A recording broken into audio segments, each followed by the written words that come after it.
So this is an amazing time for us, you know, in the 300 years of the sort of transformation of industry, this digitization. And Steve and Jake from Alvarez Marsal are actually going to talk about cycles in similar ways. This isn't just phases. This is actually this notion that we're continually part of a cycle and change. So, sorry, over to you, Jake. Thank you. First of all, on behalf of Alvarez Marsal, I'd like to thank Esri for the invitation to be here and your staff. And as a side note, in case you missed going to church today, I think we heard a great sermon from Helen about the human element, because no matter what we're doing, there's humans behind it. So I want to applaud you for what you presented earlier this morning. Can we go back? Go back. Well, I want to introduce what I call a mission-oriented question. A mission-oriented question, unlike a normal question that seeks a yes or no answer, is a question that has a mission. And the mission question that I have for us today is, can you think in 5 dimensions? Think about that already. Can you think in 5 dimensions? Because the question has a purpose, it has an intent, it has a challenge for us. And that challenge is as follows. Can we think in 5 dimensions in order that we can understand, explain, and predict store performance? Now, over the last 30 years of my professional life, I've been involved in institutional research, primarily the consulting world of PW and PwC. I've been an academic for 5 years, and I've been blessed to be mentored by many economic and business geographers who have trained me and have now become friends of mine. But this question is to challenge us to take what we already know, and that is how to look at layers on a map, except here's where the matrix comes in. I'm going to ask you to look down at a few of these. Let's say you have 10 layers of demographics and competitors, et cetera. I'm going to ask you to spin a few of them. Don't keep them static. Spin them, bend them, throw them away, bring them back in, things of this nature. So we're going to introduce some very practical tools at the end that we've developed that help retailers explain and predict retail store performance. So are there 5 dimensions? Well, yeah, there's actually more than 5 dimensions, and we're going to introduce 6, maybe even 7 today. And can you really think in 5 dimensions? I'm going to answer on your behalf and say, yes, you can.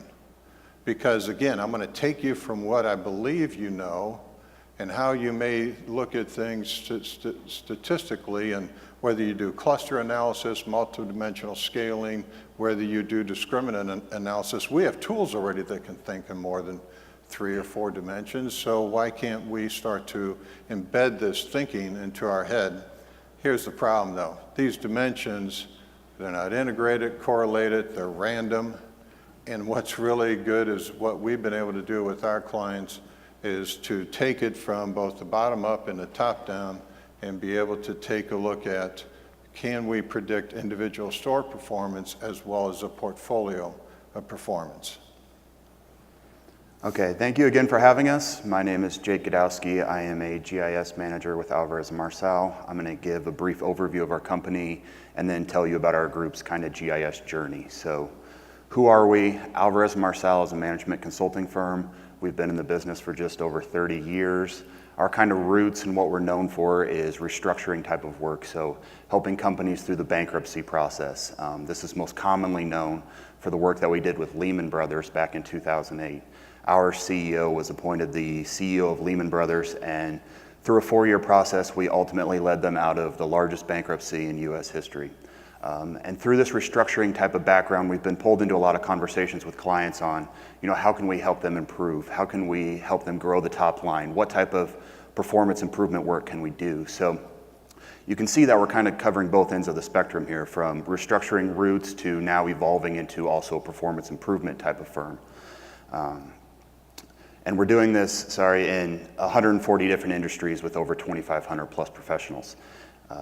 We're a worldwide company, 25 locations in North America, 12 in Europe, and 5 in Asia, and we're growing. So you would think a team or a firm of this size would have an established GIS department. Well, that couldn't be further from the truth. 4 or 5 years ago, when Steve and I came into the firm, we had one person making maps with business analysts online, and that's how we were getting our maps done. Well, we quickly ramped up to 2 business analyst desktop licenses, and we were on our way. Well, what we learned is that, it takes time and it's a bit of a process, and we weren't exactly sure how people were going to respond to this new technology within the firm, but we knew the value, so we kept pushing it. So through this process, there's a lot of self-educating to practitioners within the firm. And, ultimately it's led us to here, where now people are coming to us for maps. We're deploying interactive maps. We're involved in the full spectrum of the GIS or of client projects, getting GIS involved from the very beginning to the very end with deliverables. So it's been a bit of a process for us. It's taken some time, but it's ultimately led to this. And with that, I will pass it back to Steve to tell you about some of the analysis that we're doing. When I showed you earlier, I have this top hat. And this top hat is going to help you think in 5 or more dimensions. So what do we know about the 2-dimensional world? Well, that's a spreadsheet. So 2 dimensions is nothing more than a heat map. It's dots on the map. It's where are my customers, et cetera. Well, hopefully this works. Yes. Okay, so now we got a 3-dimensional world, right? And this is where we saw examples in yesterday's speeches about buildings and being able to use Esri's products for 3 dimensions. 4th dimension is what? Time. Okay, so now we have this 3 dimensions and we're moving through time. I'm not pulling a rabbit out of this. So we are going through time. What's the 5th dimension? Helen hinted at it. It's cycles. It's taken this map, it's taken this location, and we're going up and down, we're twisting it, we're going over. Take a look at, for example, the Brexit vote. Is that not going to change things? And that's not a political cycle. So there's not just the problem we have in this work is there's not just one cycle. There's multiple cycles. And there is cycles of economics and employment and income and real estate. And there's other dimensions that are going on too, whether it's customer locations, whether it's urban regeneration, whether it's shift share patterns, which we strongly believe in. If we were a market, is this market growing more in the past and where it's going to the future, or more people starting to locate over there? How does this, again, the mission of the question is store performance. So eventually, we need to be able to get to the store performance. And we have 2 tools that we use commonly.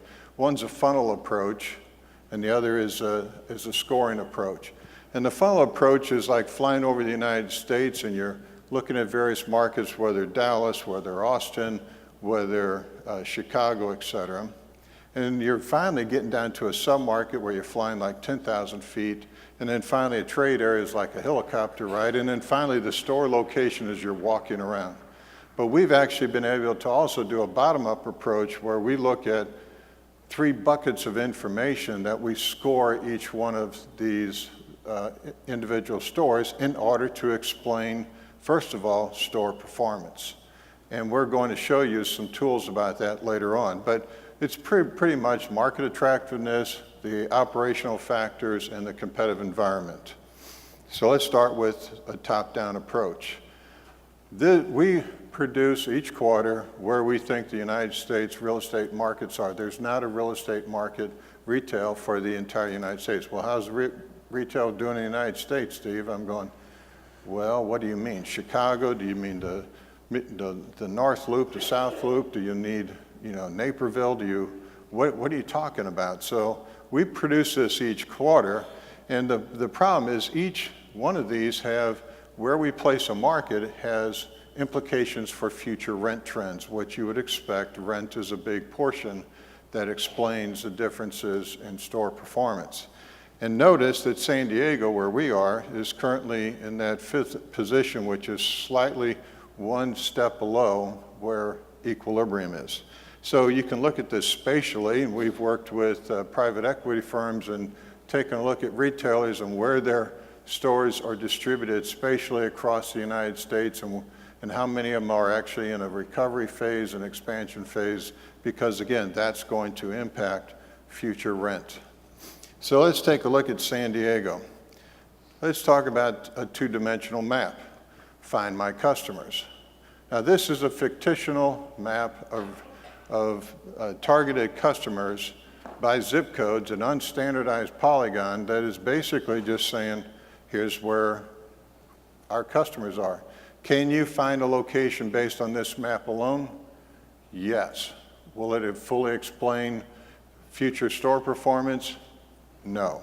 So now let's take a look at where are the potential retail locations in this market that have space available. Well, this is your third dimension.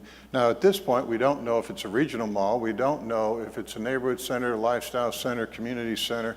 We don't know the ownership. We don't know if you'll be on the second floor, third floor, basement. We don't know anything about that. We don't know the visibility and exposure of your particular location. Let's take a look at that cycles now. So we've been able to, first of all, identify submarkets in San Diego and where they are in their own cycle. Notice there is a distribution. The majority of them are in that recovery phase where you saw that the overall market is, but there are some that are actually in expansion, contraction. Some markets up north, for example, aren't doing very well, and you can even see where we are is potentially going in a downturn. Well, let's zoom in a little bit more. Now at this point, now we see certain dots, or the stars, that say here are retail locations that are available by the submarket, by their cycle phase. Does it mean you should go into the red area? Because one of the things we've seen in the retail restructuring and trying to help firms stay out of bankruptcy and actually improve, sometimes I just want to ask a retailer, did you have to go in at that place, in that market, at that location, when your average stores typically are like 15,000 to 18,000 square feet, and here you signed a lease for 24,000 square feet? It was in a market that the sub-market, the rents were going up. So what do you already assume that something like this is not going to perform? You're placing a bet. Once you sign a lease, a lot of the bets are off as far as we can predict almost how this store is going to do. Why? Your trade area is set, your labor economics are set. We already know quite a bit about the access, the visibility, the exposure. But more importantly, just to add another dimension, the sixth dimension that we look at is who is buying. We look at, for example, who is buying in a market, and these are retail sales in the San Diego market, and we find out where are the private firms buying, where are the equity funds buying, where are the users, the REITs, the institutionals. If we see, for example, that a private equity firm has purchased a retail property, that's a signal for us that they're probably paying pretty high price. Maybe not, but they're probably going to be raising the rents. Why? Because they need to hit a targeted IRR on that location, and your rents may be going up when you do a lease renegotiation. So this is the sixth dimension that we look at, and at this point I'm going to turn it over to Jake to give you a little test. Thanks, Steve.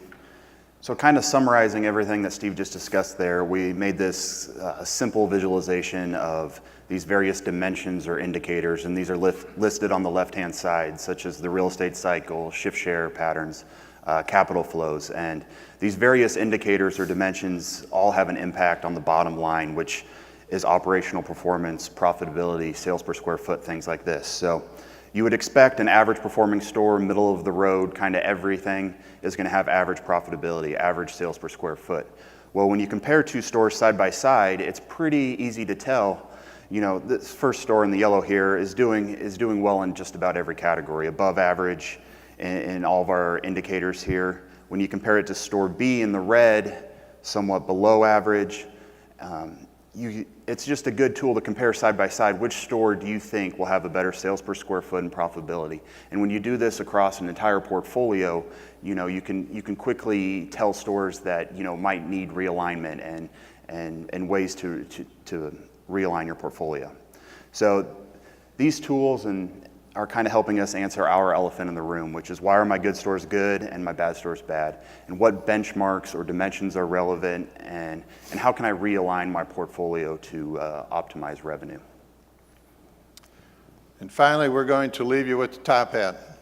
If I see you a year from now, you're going to say, Steve, where's your top hat? Well, my head's kind of big and this hat will not fit on my head, so I'm not going to be wearing it after today. But W.C. Fields basically said a dead fish can float down a river, but it takes a live one to go upstream. What I'm challenging to do is to think in those 5 or 6 dimensions, to use those scores, those various scores that we've provided for you, that I think will be available.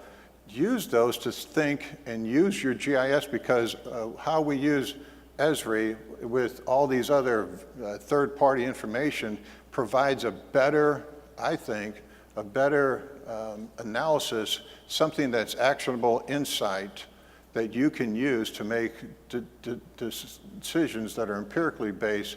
Because at the end of the day, going back to the human element, you close a store, people are involved. People are going to be impacted. And we've seen enough of that. And I think that the challenge for this year, for next year, is that the retail industry is still going to have some rebalancing. So think of the top hat. Thank you very much. Thank you.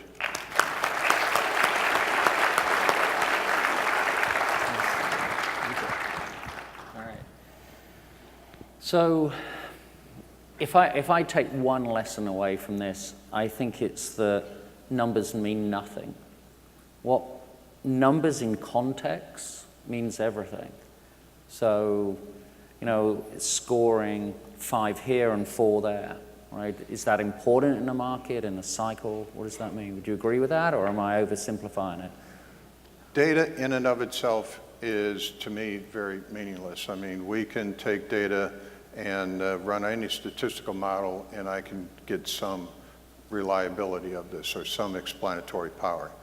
You have to look at these, and especially in that tool that we've outlined, you have to use, it's multidimensional. It's multidimensional. You have to think not only time, you have to think future. Your product can be used to do shift share analysis even on a 15-minute drive time. Mm-hmm. Use it then.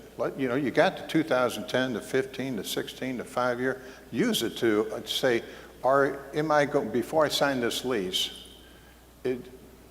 because that's the bet you're placing. That is the bet. So you have to use not just data, you have to use information, you have to create knowledge, and so that's our challenge, both as consultants to the retail and other industries, but also as retailers themselves. So. All right, thank you. All right, cheers. Thank you.